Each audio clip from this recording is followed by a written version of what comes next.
అన్నదాత అన్నదాత మీ అన్నదాత చెమటోడ్చి ఆహారాన్నందించే రైతన్న అనునిత్యం నీ కండదండగా నిలిచే నేస్తం ఎవరన్నా అన్నదాత అన్నదాత మీ అన్నదాత.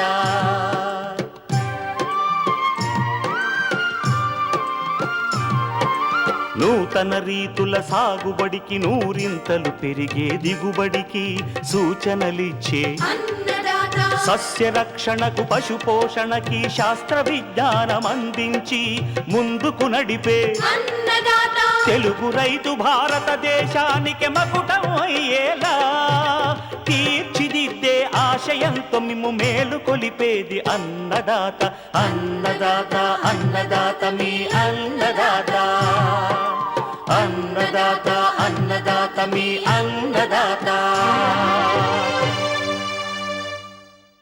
అన్నదాత ప్రేక్షకులకు నమస్కారం. ఈనాటి ముఖ్యాంశాలు: తేనె ఉత్పత్తి ద్వారా ఆదాయం గడిస్తున్న గుంటూరు జిల్లా మహిళా రైతు అనుభవాలు, విత్తన నిల్వలో జాగ్రత్తలు,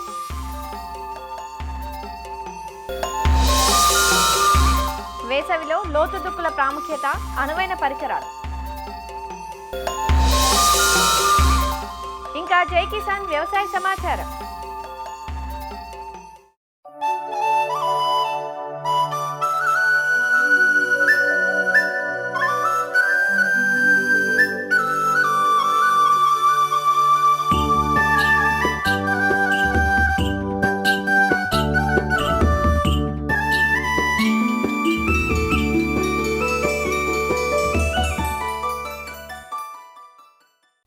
ఆరుగాలం శ్రమించి పండించిన పంటను నిల్వ చేసినప్పుడు నిల్వలో చాలాసార్లు క్రిమి కీటకాల వల్ల నష్టం జరుగుతూ ఉంటుంది. సాధారణంగా పంట నూర్పిళ్ల అనంతరం ఇంటి అవసరాల కోసమని, విత్తనానికని, అమ్మకానికని నెలల తరబడి నిల్వ చేస్తాం. అయితే కోత, నూర్పిడి సమయంలో సరైన జాగ్రత్తలు తీసుకోకపోవడం, తేమ శాతం ఎక్కువగా ఉండటం వంటి కారణాల వల్ల కొన్ని రకాల పురుగులు, శిలీంధ్రాలు నిల్వ చేసిన విత్తనాన్ని ఆశించి తీవ్ర నష్టం చేస్తాయి. నిల్వలో ఈ పురుగులు, శిలీంధ్రాల వల్ల సుమారు 15 నుంచి 25% ధాన్యం నష్టపోయే అవకాశం ఉంటుంది. అలాంటి నష్టాలు జరగకుండా నిల్వ సమయంలో సరైన జాగ్రత్తలు తీసుకోవటం ఎంతైనా అవసరం. విత్తన నిల్వలో ఆశించే పురుగులు, శిలీంధ్రాల నివారణకు ఎలాంటి చర్యలు తీసుకోవాలో తెలియజేస్తున్నారు ప్రొఫెసర్ జయశంకర్, తెలంగాణ రాష్ట్ర వ్యవసాయ విశ్వవిద్యాలయం, నాగర్ కర్నూలు జిల్లా పాలెం ప్రాంతీయ వ్యవసాయ పరిశోధనా స్థానం శాస్త్రవేత్త డాక్టర్ ఓ శైల. ఈ విత్తన సమయంలో ఈ పురుగులు, శిలీంధ్రాలు ఆశించడానికి గల ముఖ్యమైనటువంటి కారణాలు చూసుకున్నట్లయితే, ముఖ్యంగా కోత సమయంలో గింజ పూర్తిగా గట్టిపడకుండానే కోసేయడము, ఇంకొకటి నూర్పిడి సమయంలో ఆకులు, పుల్లలు అట్లాంటివి విత్తనంతో పాటు ఉండడము, అంతేకాకుండా విత్తనంలో తేమ శాతం ఉండడము, విత్తనము నిల్వ చేసేటువంటి గదుల్లో తేమ శాతం అధికంగా ఉండడము, ఈ కొన్ని కారణాల వల్ల ఈ పురుగులు మరియు శిలీంధ్రాలు ఎక్కువగా ఆశించే అవకాశం ఉందన్నమాట.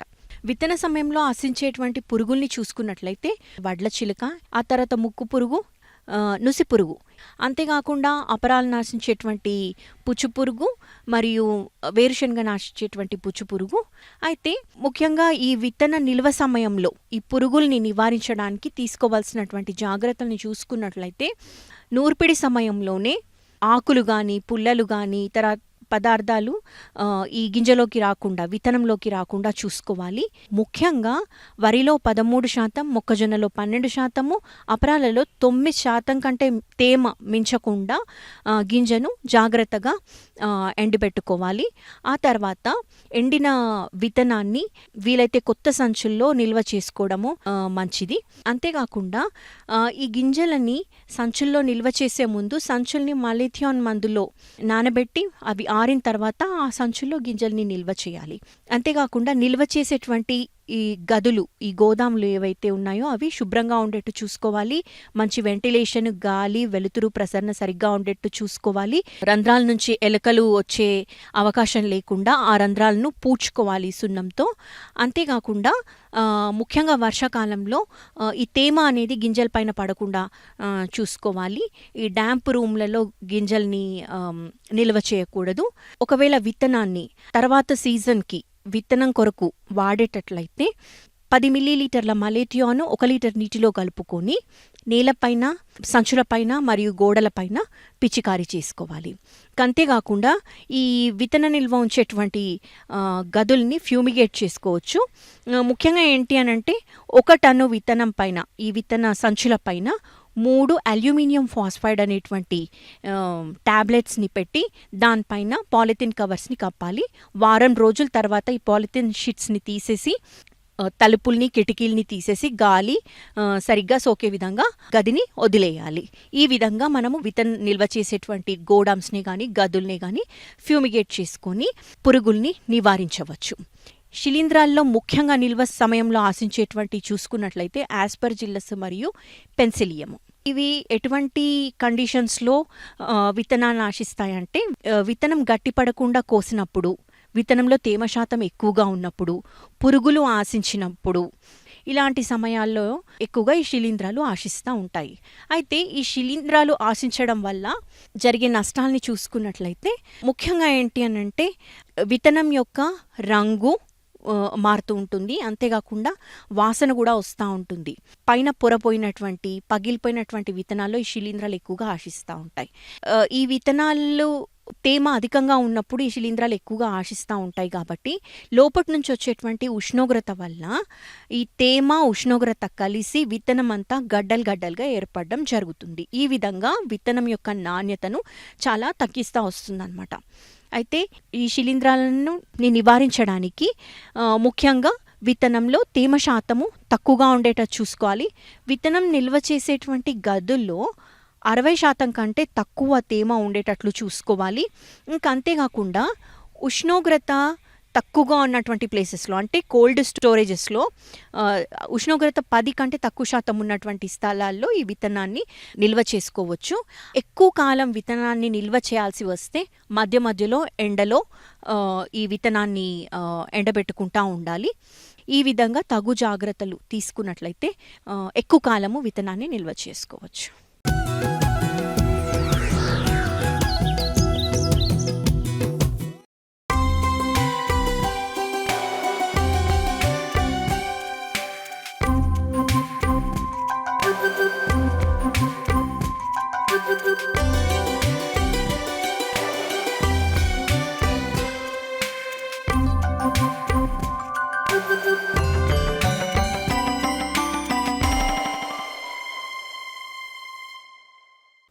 మే మొదటి వారానికి వచ్చేసాం. దాదాపు అన్ని ప్రాంతాల్లో పంటలు పూర్తయిపోయి భూములు ఖాళీగా ఉన్నాయి. ఇప్పుడు కురిసే అడపాదడపా వర్షాలను ఆధారంగా చేసుకొని రైతులు లోతుదుక్కులు చేసుకునే వీలుంది. పంటల సాగుతో గట్టిపడ్డ భూమి పైపొరలను తెరవడంతో పాటు లోతుగా దుక్కి చేయడం వల్ల లోపలి మట్టి పొరలు బాగా వదులవుతాయి. అంతేకాకుండా నేల లోపల ఉన్న నులిపురుగులు, చీడలు వంటివి బయటకి వచ్చి వేసవి ఎండవేడికి చనిపోతాయి. కనీసం 2-3 సంవత్సరాలకు ఒకసారైనా రైతులు లోతు దుక్కులు చేసుకోవాలి. వేసవి దుక్కులు చేసుకోవడానికి అనువైన పరికరాలు, వేసవి దుక్కుల వల్ల కలిగే ప్రయోజనాలను సూచిస్తున్నారు పశ్చిమ గోదావరి జిల్లా మారుటేరు ప్రాంతీయ వ్యవసాయ పరిశోధనా స్థానం వ్యవసాయ ఇంజనీరింగ్ విభాగం శాస్త్రవేత్త సిహెచ్ అప్పారావు. ఈ వేసవిలో ఏప్రిల్ నెలాఖరులో మనకి ఈ హార్వెస్టింగ్ అన్నది చేసుకుంటామండి. చాలా వరకు పంటలు ఏప్రిల్ నెలాఖరులో కోతలు అన్నవి జరుగుతాయి. కోతల అనంతరం మనం ఈ వేసవి దిక్కులు చేసుకున్నట్లయితే మనం ఈ ఎల్నినో ప్రభావంతో చాలా వరకు మనకు బెట్ట పరిస్థితులు ఎదుర్కొనే అవకాశం ఉందండి. కాబట్టి ఈ లోతు దుక్కులు మనం ఖచ్చితంగా చేసుకోవాలి. లోతు దుక్కులు చేసుకోవడం వల్ల ఉపయోగం ఏంటంటే ముఖ్యంగా ఈ వర్షం పడినప్పుడు నీరు అనేది మనకి భూమిలో ఎక్కువ ఇంకే అవకాశం ఉంటుంది. అలాగే ఈ లోతు దుక్కులు ఎప్పుడు చేసుకోవాలంటే మనకి వేసవిలో తొలకరి వర్షం వచ్చినప్పుడు కొద్దిగా తేమ ఉంటుందండి. ఆ తేమ ఉన్నప్పుడు మనం ఈ లోతు దుక్కులు సమర్థవంతంగా చేసుకోగలిగే అవకాశం ఉంటుందండి. ఈ లోతు దుక్కులు ఎందుకు చేసుకోవాలంటే మనకి ఈ హార్వెస్టింగ్ అప్పుడు అలాగే ట్రాక్టర్లు తిరిగినప్పుడు దీనివల్ల మనకి సాయిల్లో ఒక హార్డ్ ప్యాన్ అనేది ఫామ్ అయిపోతుందండి. సో ఆ హార్డ్ ప్యాన్ని బ్రేక్ చేయడం కోసం కొంచెం ఈ లోతు దుక్కులకి మనం వెళ్ళినట్టయితే ఆ హార్డ్ ప్యాన్ బ్రేక్ అయ్యి ఈ నీళ్ళు అనేది ఎప్పుడైతే మనకు వర్షం పడుతుందో నీళ్ళు అనేవి ఇంకే అవకాశం అనేది ఎక్కువ ఉంటుందండి. ఈ లోతు దుక్కులు ఎర్ర నేలల్లో అలాగంటే బెట్ట పరిస్థితుల్లో అంటే వర్షాధార పంటలకి చాలా వరకు ఉపయోగపడుతుందండి. ముఖ్యంగా చెప్పాలంటే రాయలసీమలోని ఎర్ర నేలల్లో ఈ లోతు దుక్కులు అనేవి చాలా ఉపయోగపడుతుంది. సమర్థవంతంగా మనకి పంటలు పండించుకోవడానికి చాలా వరకు ఈ లోతు దుక్కులు అన్నవి ఉపయోగపడతాయండి. ముఖ్యంగా మనకి లోతు దుక్కులకి మనం ఎంబీ ప్లవ్ని అలాగే సబ్సాయిలరు డిస్క్ ప్లవ్ వీటిని మనం ఉపయోగిస్తామండి. సబ్సాయిలర్ మనం ఈ ఎర్ర నేలల్లో ఏంటంటే దాదాపుగా 50 నుంచి 60 సెంటీమీటర్ల లోతులో మనకి ఈ హార్డ్ ప్యాన్ అనేది ఉంటుందండి. ఇది బ్రేక్ చేస్తుంది. ఈ సబ్సాయిలర్ వాడినప్పుడు ఏంటంటే ఆ గట్టి పొర బ్రేక్ అయిపోయి సో ఎప్పుడైతే మనకి వర్షం పడుతుందో వర్షం పడినప్పుడు ఆ నీళ్లు పారకుండా అంటే నీళ్లు ఆ పొలంలోంచి బయటికి వెళ్ళకుండా వాటిలోనే అదే పొలంలోనే ఇంకేలాగా మనకి చేస్తుందండి. దాని ద్వారా ఏంటంటే ఎక్కువ తేమ అనేది భూమిలో ఉంటుంది. అలాగే మనకి నెక్స్ట్ వేసుకునే పంటకి ఆ తేమ అనేది ఉపయోగపడుతుందండి.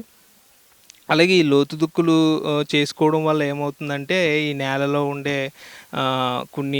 కొన్ని రకాల పూప స్టేజ్లో ఉన్న ఏమైనా పురుగులు వాటి అవశేషాలు అవి ఇవి ఏమన్నా ఉంటే కూడా ఆ లోతు దుక్కులు చేసుకోవడం వల్ల ఎండకి అవి ఎక్స్పోజ్ అయ్యి అవి నాశనం అయ్యే అవకాశం కూడా మనకి ఉంటుందండి.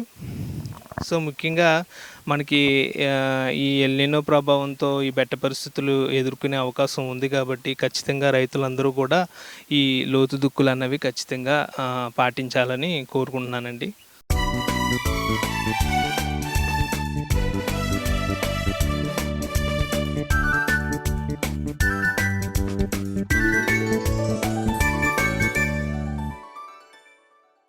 ఇటీవలి కాలంలో ఆరోగ్యంపై పెరిగిన శ్రద్ధతో తేనె వాడకం పెరిగింది.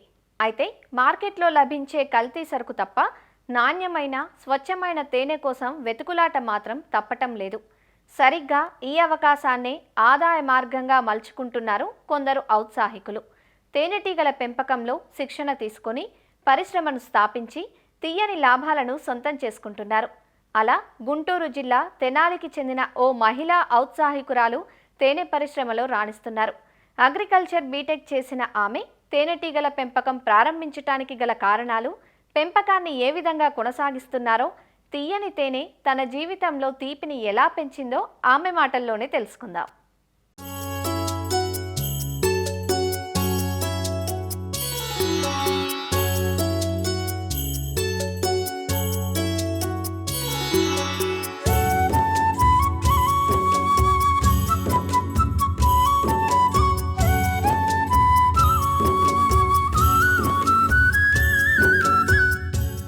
ఇదిగో ఇక్కడ తేనె పెట్టెల మధ్యగా ఇటు వస్తున్న ఈ ఔత్సాహికురాలు కూచిపూడి కృష్ణవేణి. 2021వ సంవత్సరంలో అగ్రికల్చర్ బీటెక్ పూర్తి చేసిన ఈ యువతి కొన్నాళ్లు ఉద్యోగం చేసి అటుపై అగ్రి స్టార్టప్ ప్రారంభించాలనుకున్నారు. సహజ సిద్ధంగా లభించే తేనెకు మార్కెట్ డిమాండ్ అధికంగా ఉందని గ్రహించి తేనెటీగల పెంపకంపై శిక్షణ పొందారు. 2025వ సంవత్సరం డిసెంబర్ మాసంలో 200 పెట్టెలతో తన ప్రయాణం మొదలుపెట్టారు కృష్ణవేణి. స్వచ్ఛమైన తేనె ఉత్పత్తులను వినియోగదారులకు అందించటమే లక్ష్యంగా గుంటూరు జిల్లా తెనాలిలో BVK natural honey food products అనే సంస్థను ఏర్పాటు చేసి ఇప్పటి వరకు 1 టన్ను తేనె ఉత్పత్తిని సాధించిన కృష్ణవేణి ఆన్లైన్ ద్వారా అమ్మకాలను జరుపుతున్నారు. ఇందులో స్టింగ్లెస్, వైల్డ్ ఫారెస్ట్, వాము, మల్టీఫ్లోరా వంటి రకాలున్నాయంటూ తన అనుభవాలను ఇలా తెలియజేస్తున్నారు. అగ్రికల్చర్ బీటెక్ చదివి దాని తర్వాత క్లినికల్ సైన్స్ ప్రోగ్రామర్గా వర్క్ చేశాను అనమాట. దాని తర్వాత నాకు సాటిస్ఫాక్షన్ లేదు. After 2 years shift to agriculture executive officer at Chennai అనమాట. బీటెక్ చదువుతున్న టైంలోనే ఆర్గానిక్ ఫార్మింగ్ చేయాలని ఒక ఆలోచనతో ఉన్నాను. ఆల్రెడీ నాబార్డు వాళ్ళకి నేను ప్రాజెక్ట్ అనేది సబ్మిట్ చేశాను. ఆర్గానిక్ ఫార్మింగ్ చేస్తే జనాలకి ఒక మంచి ఫుడ్ ఇవ్వాలి, ప్యూర్ ఆర్గానిక్ ఇవ్వాలి అని చెప్పి. సో అందువల్ల నేను దీనిలోకి దిగాను అనమాట, ఆర్గానిక్ ఫార్మింగ్లో. I went to only honey. అంటే హనీ అనేది సర్వైవల్ లైఫ్ స్పాన్ అనేది చాలా ఎక్కువగా ఉంటుంది. Up to 3000 years of life span original హనీకి అనమాట. ఎక్కువ సంవత్సరాలు నిల్వ ఉంటే హనీ మెడిసినల్ వాల్యూస్ అనేది ఎక్కువ యాడ్ అవుతూ ఉంటాయి అనమాట. ఆ మెడిసినల్ వాల్యూస్ యాడ్ అయినాయి అనుకోండి, ఆటోమేటిక్గా డైలీ నీరసం ఉన్నా కానీ, చిన్నపిల్లలకి మాటలు తడబడడం కానీ, లేదంటే మాటలు త్వరగా రావు, కొంతమందికి 5 years అలా అవుతాయి అనమాట. అలాంటి వాళ్ళకి ఇలా మెడిసినల్ వాల్యూస్ యాడ్ అయిన హనీ ఇస్తే ఈజీగా మాటలు రావడం 1 month నుంచి స్టార్ట్ అవుతుంది. ఆర్గానిక్ న్యాచురల్ అనేది హనీలో ఏమి ఉండదు. ఓన్లీ ఆర్గానిక్ ఉన్న దాంట్లోనే హనీ ఫామ్ అవుతుంది. కెమికల్స్ ఉన్న చోటున హనీ బీస్ బతకలేవు అనమాట. అలా చేసుకుంటూ హనీ బీ కీపింగ్గా స్టార్ట్ చేశాను విత్ 200 బాక్సెస్తో. హనీ బీ కీపర్స్ మైగ్రేషన్ చేయాలి ఫస్ట్ ఆఫ్ ఆల్. ఈ ప్లేస్లోనే పెడితే ఇప్పుడు పంటలు ఏం లేదు కదా, హనీ రాదు, మాకు వేస్ట్ అనమాట. ఎవ్రీ 3 months అంటే క్రాప్ ఫ్లవరింగ్ వచ్చిన దగ్గర నుండి ఫ్లవరింగ్ అయిపోయేంత వరకు 3 months ఉంటుంది. ఆ 3 months పీరియడ్లోనే మేము హనీ బాక్సెస్ ఇక్కడ పెట్టాలి. దాని తర్వాత మళ్ళీ వేరే చోటుకి వెళ్ళిపోవాలి. క్రాప్ ఇంకెక్కడికి ఉంటే అక్కడికి వెళ్ళాలి. నెక్స్ట్ వచ్చేసరికి వర్కర్స్ కొంచెం వాళ్ళు ఆ టైంకి ఇన్ టైంకి దొరకరు. హార్వెస్టింగ్ ఈరోజు రేపు అనుకుంటాం అనుకోండి, 2 days 3 days అలా పోస్ట్పోన్ అవుతాయి. అంటే హార్వెస్టింగ్ అనేది కరెక్ట్ టైంకి మనం చేయాలన్నమాట. ఇప్పుడు ఈరోజు అనుకున్నామంటే ఈరోజు చేసేస్తేనే హనీ అనేది ఉంటుంది. లేదు అంటే హనీ బీస్ హనీని తినేస్తాయి అనమాట. మైగ్రేషన్ వల్ల ఏమేమి బెనిఫిట్స్ ఉంటాయంటే, న్యూ ఫ్లేవరు, అరోమా కొత్తగా ఉంటుంది, మెడిసినల్ వాల్యూస్ ఉన్న ప్లాంట్స్ దగ్గరికి వెళ్తుంది. నెక్స్ట్ వాటరు ఇవన్నీ చూసుకోవాలన్నమాట. వాటర్ ఎక్కడైతే ఉంటుందో అదంతా చూసుకోవాలి. నెక్స్ట్ వాటికి కావాల్సిన ఫుడ్, బీ పోలన్ ఉందా లేదా, వాటికి ఫుడ్ బీ పోలన్ అంటే ఆ ఫుడ్ ఉందా లేదా అనేది చూసుకుని మేము ఈ బాక్సెస్ అనేది ఇలాంటి ప్లేసెస్లో ప్లేస్ చేస్తాం. మా డాడీ నాకు బాగా ఫుల్ సపోర్ట్ అనమాట. Main he is the hero to me. So ఆయనే నాకు పుషప్ ఇచ్చారు. సో అలానే నేను ఒక 200 బాక్సెస్ తీసుకుంటాను డాడీ అంటే, నేను నీకు ఫుల్ సపోర్ట్ ఇస్తాను, యూ కెన్ ప్రొసీడ్ బేటీ అన్నారు. సో నేను అలా 200 బాక్సెస్తో స్టార్ట్ చేశాను అనమాట. నెక్స్ట్ ఇలా ప్రాక్టికల్ నాలెడ్జ్ కోసం అని చెప్పి బీ కీపర్స్ ఫార్మర్స్ దగ్గరికి వెళ్ళి ఇలా హార్వెస్ట్ చేస్తున్న టైంలో నేను కూడా వచ్చి ప్రాక్టికల్గా చేయడం అదంతా చేశాను అనమాట. ఇప్పుడు ఫ్యామిలీ బ్యాక్గ్రౌండ్ వచ్చేసరికి వాళ్ళు they are proud. Recently we got our brand BVK Natural and Food Products, we are got the Singapen Award, means Lion Lady. Recently we received in that Madurai. కొత్తగా ఎవరైనా యంగర్ ఎంటర్ప్రినర్స్ ఉమెన్స్ ఎవరైనా రావాలి అనుకుంటే నేను వాళ్ళకి శిక్షణ ఇస్తున్నాను. Training period కూడా ఉంది. A to Z అంటే వాళ్ళకి 3 weeksలో మొత్తం ఎలా కల్టివేట్ చేసుకోవాలి, ఎలా పెట్టాలి, ఎలాంటి క్రాప్లో పెడితే హనీ వస్తుంది అనేది కూడా నేను ట్రైనింగ్ చెప్పి, ఎలా బాక్సెస్ని మెయింటైన్ చేయాలి, ఏ టైంలో ఎలా వాటర్ ఇవ్వాలి వాటికి అనేది మొత్తం A to Z చెప్పి ట్రైనింగ్ ఇస్తాం అనమాట. ప్రజెంట్ బయట ప్రజల్లో అపోహ ఏంటంటే హనీ అంటేనే కల్తీ, 20% తేనె ఉంటుంది, 80% అలట్రేషన్ ఉంటుంది. సో దానివల్ల ఏమవుతుంది, షుగర్ పేషెంట్కి ఇంకా షుగర్ ఇంక్రీజ్ అవుతుంది. There is no purity in that. నా బ్రాండ్ కూడా నేను ఎందుకు పెట్టానంటే ప్యూరిటీ కోసం. We are giving 100% purity. ఆ 200 బాక్సెస్ నుంచి 1000 బాక్సుల వరకు వెళ్ళాలి, అలానే ఇండియా మొత్తం స్ప్రెడ్ అవ్వాలి అండ్ ఎక్స్పోర్ట్ కూడా వెళ్ళాలని నా బీవీకే న్యాచురల్ హనీ ఫుడ్ ప్రొడక్ట్స్ని నేను ఫ్యూచర్లో నా goal, long term goal.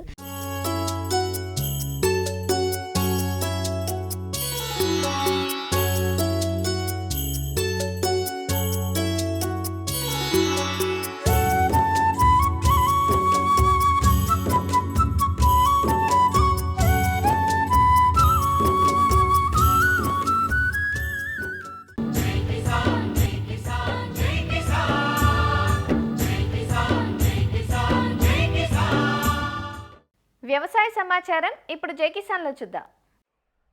Nellore జిల్లాలో వరి సాగుకు ముందు పీఎండీఎస్ విధానంపై రైతులకు ప్రకృతి సేద్య విభాగం అధికారులు అవగాహన పెంచుతున్నారు. ప్రీ మాన్సూన్ డ్రై సోయింగ్ విధానంగా పిలువబడే పీఎండీఎస్ ద్వారా పంటకు మేలు జరుగుతుందని, దాదాపు 22 నుండి 25 రకాల విత్తనాలను ఈ విధానంలో వెదజల్లడం వల్ల నేల పూర్తిగా కప్పబడి ఉండడంతో పాటు అధిక ఉష్ణోగ్రతలను తట్టుకునే అవకాశం ఉంటుందంటూ వివరిస్తున్నారు. జిల్లాలో దాదాపు 85,000 ఎకరాల్లో పీఎండీఎస్ లక్ష్యాన్ని నిర్దేశించినట్లు అధికారులు తెలియజేశారు.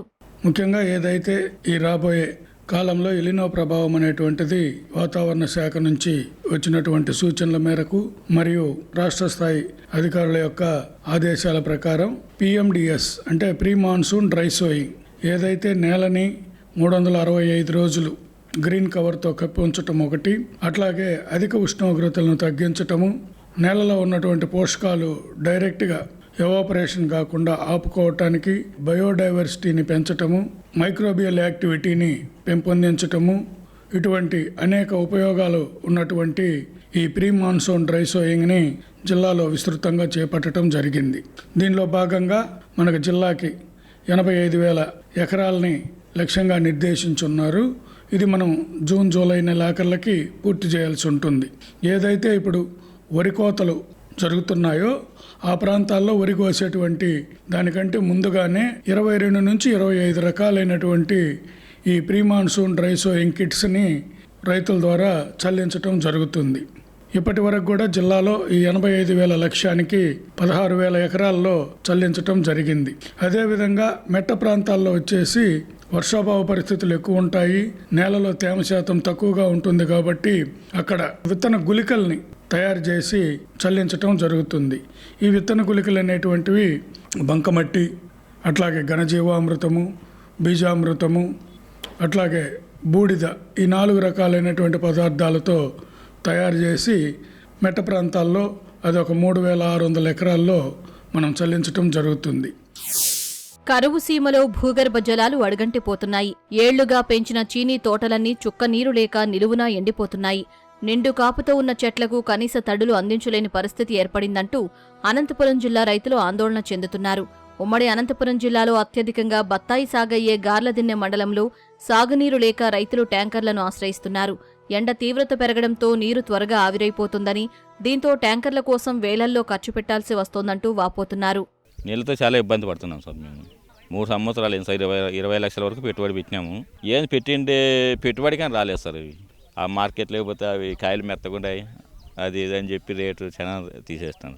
వర్షాలు లేక నీళ్ళు లేక 20 బోర్లు వేసినాం సార్, వాటికే 10 లక్షలు. అంతకుముందు 20 లక్షలు పెట్టుబడి పెట్టినాము, రూపాయి లేదు. ఇప్పుడు ఏ వాళ్ళని బతకాలి మేము.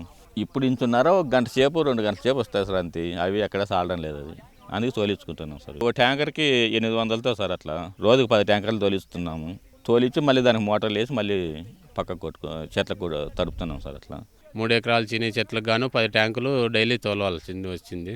1-2 ట్యాంకులు తోలితే ఈ చెట్లకి ఏమాత్రం చాలు. కొద్దిగా ఇట్లా 1-2 తోలితే ఈ సమస్య చనిపోవడానికి కారణం చెట్లు. ఇప్పుడు దాదాపు దీనికి వచ్చి 10 లక్షల దాకా అయింది సార్ ఖర్చు. ఇప్పుడు 3 నెలలు అయ్యి సార్ నేను తోలబట్టి నీళ్ళు. 3 నెలల నుండి ఇదే సమస్య జరుగుతుంది.